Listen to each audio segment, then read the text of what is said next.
से जन्म ले, तब जा करके। और मैं तो अब परम पिता की गोद में बैठ करके आया हूं माता। तूने तो मेरे लिए भगवत प्राप्ति का रास्ता खोल दिया। उसके बाद जा करके अपनी माता को प्रणाम किया और 36,000 वर्ष तक राज्य किया। जो उत्तम जो सुरुचि महारानी से थे वो अविवाहित ही यक्षों के द्वारा मारे गए। एक बार क्या हुआ, ध्रुव महाराज जब यक्षों ने उत्तम को मारा तो उनका बदला लेने के लिए ध्रुव महाराज ने भी यक्षों को मारना प्रारंभ कर दिया। अब नारद जी आए और कहा कि भैया ऐसी बात है कि आप ये कार्य नहीं करें, क्योंकि ब्रह्मा जी तो सृष्टि विस्तार करने वाले हैं। यदि आप सारे यक्षों को मार डालेंगे एक की मृत्यु के लिए तो ये ठीक नहीं रहेगा, इस सृष्टि का विस्तार कैसे होगा। इसलिए ध्रुव जी महाराज शांत हुए। एक दिन क्या हुआ, उन्होंने महल के आसपास एक महिला को घूमते हुए देखा। जाकर के उसके पास पहुंचे और जाकर के बोले कि आप कौन हैं। वो बोली कि मैं मृत्यु हूं, मुझे बड़ा भय लग रहा है, मैं अंदर आ नहीं सकती हूं, इसीलिए इस चारों तरफ घूम रही हूं। अब आपका राज्य का समय, जो राज्य आपको भोगना था आप भोग चुके हो। अब आपका जो समय आया है वो आपको अब आपके लोक में जाना है।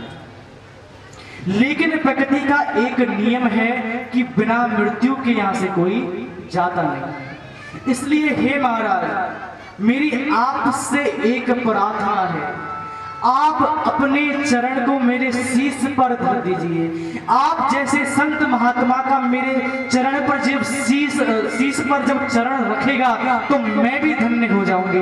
और प्रकृति का जो नियम है कि मृत्यु से होकर के जाना पड़ेगा, ये नियम भी पूरा हो जाएगा। देखिए, जो पार्षदों का विमान होता है वो अप्राकृतिक होता है और वो प्राकृतिक वस्तु का स्पर्श नहीं कर पाता, इसलिए वो विमान थोड़ा ऊपर है। आज मृत्यु संत के आगे प्रार्थना कर रही है कि आप मेरे ऊपर चरण धर दो, आपके चरण धरने से मैं भी धन्य हो जाऊंगी। मौत सबको आती है। जब देखिए, एक बिल्ली है, उसी मुंह से अपने बच्चों को उठा करके बिल में रखती है और उसी मुंह से चूहों को फाड़ देती है। ऐसे ही मृत्यु है, जब किसी दुराचारी को, जब किसी व्यभिचारी को, जब किसी दुष्ट को आती है तो उसका विनाश कर देती है, उसको इतने दुख देती है। लेकिन जब ये मृत्यु एक संत को आती है तो उससे प्रार्थना करती है कि आज आप मेरा स्पर्श कर लीजिए, आपके स्पर्श से मैं भी धन्य हो जाऊंगी और मेरा कार्य भी पूर्ण हो जाएगा। मृत्यु भी उसके स्पर्श से धन्य हो जाती है। तो ध्रुव महाराज ने कहा ठीक है। ध्रुव महाराज ने मृत्यु पर पैर रखा और ध्रुव लोक को चलने लगे। जब ध्रुव लोक को जा रहे थे तो कहा रुको रुको रुको। बोले क्या बात हो गई महाराज? बोले मेरी माता कहां पर है, मैं उनको भी साथ ले जाना चाहता हूं। हंसने लगे बात से। बोले महाराज क्या बात करते हैं, जिसने आप जैसे पुत्र को पैदा किया हो वो भला यहाँ पर रहेंगी, वो तो आपसे पहले ही आपके लोग को पहुंच गई है। बोले ध्रुव महाराज की जय। ध्रुव जी महाराज ध्रुव लोक में पहुंचे हैं, वहां पर सप्त ऋषियों का निरंतर कीर्तन चलता रहता है। तेरे नाम की, तेरे नाम की, तेरे नाम की ओर चुनरिया,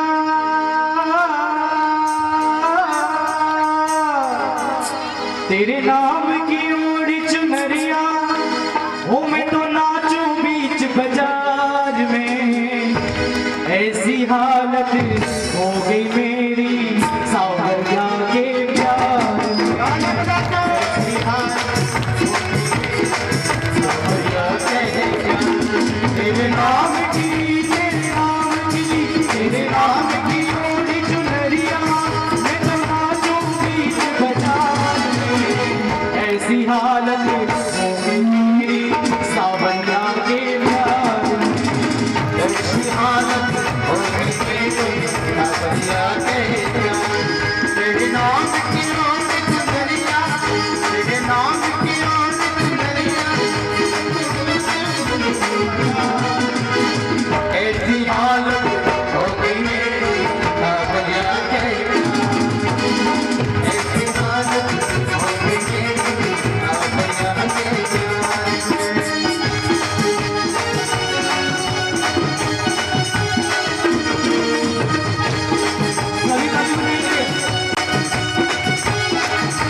सावरिया के प्यार में। तेरे नाम की तेरे नाम की ओर चुनरिया मैं तो नाचूं बीच बाजार में। ऐसी हालत हो गई मेरी सावरिया के प्यार में।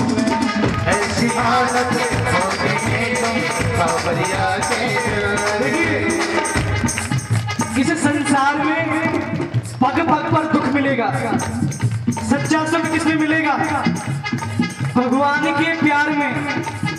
जो उनसे मिलने की पीड़ा है ना, उसको कोई सच्चा भक्ति समझ सकता है। हर कोई समझने की बात नहीं है। किसको मिलेगा सच्चा प्यार? जो भगवान से प्रेम करेगा। तेरे नाम की तेरे नाम की तेरे नाम की ओर चुनरिया मैं तो नाचूं बीच बाजार में। ऐसी हालत हो गई मेरी सावरिया के प्यार में। ऐसी हालत हो गई मेरी सावरिया के प्यार में।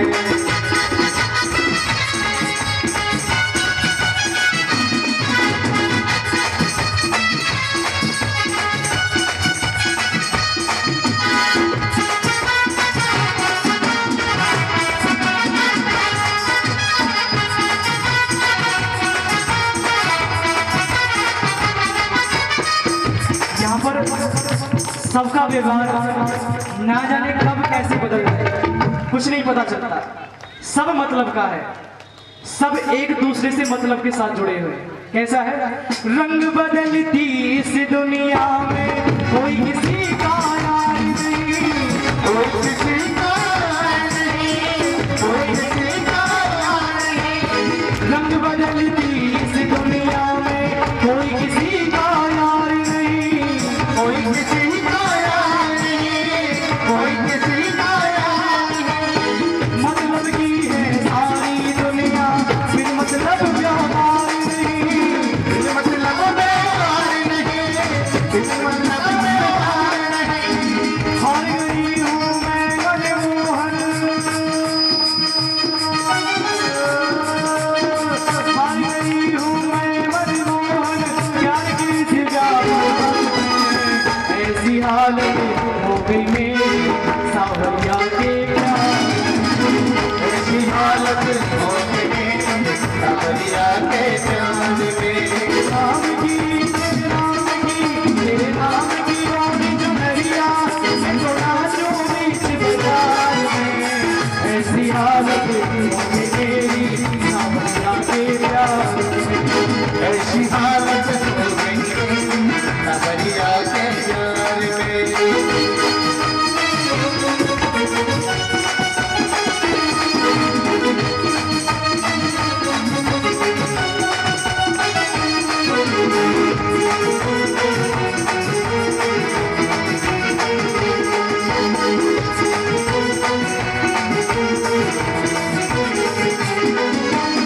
ना मुझको सुख दुख की चिंता, ना ही आस अमीरी की।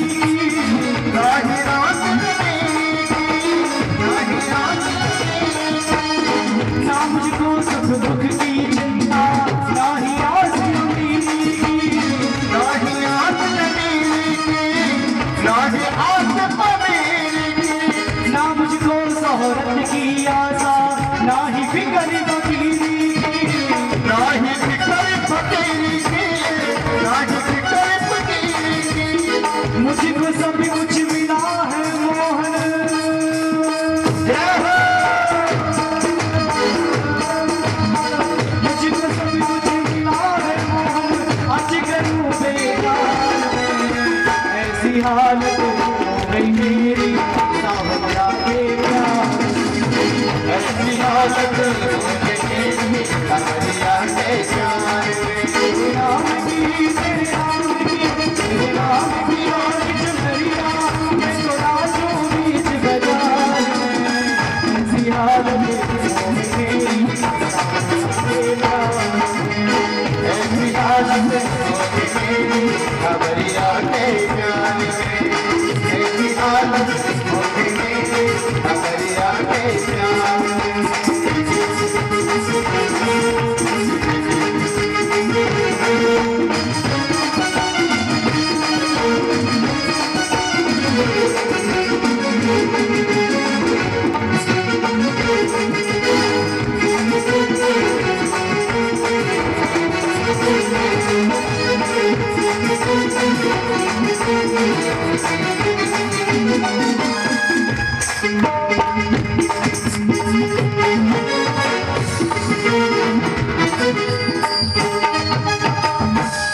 बोली बांके बिहारी बिहारी लाल की जय।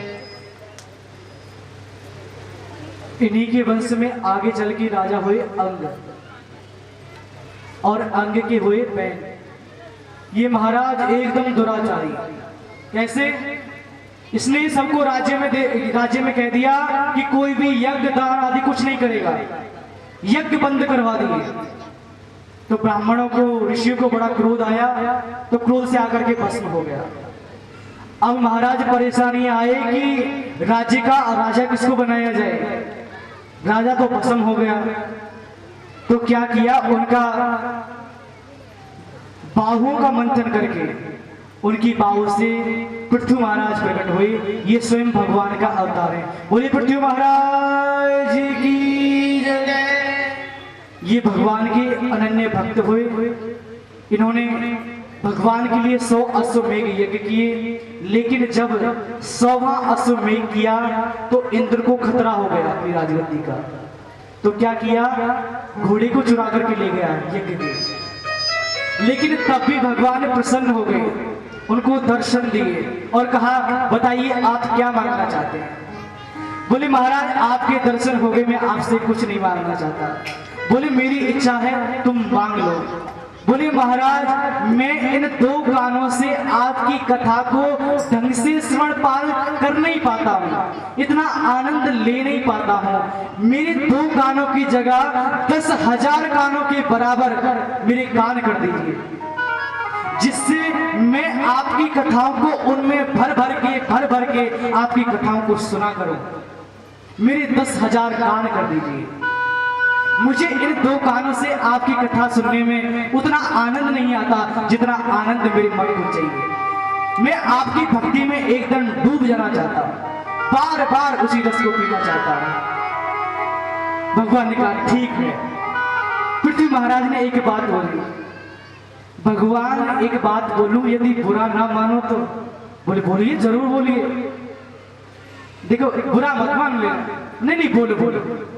क्या ऐसा नहीं हो सकता कुछ दिनों के लिए, क्या कि लक्ष्मी माता अपने मायके चली जाए और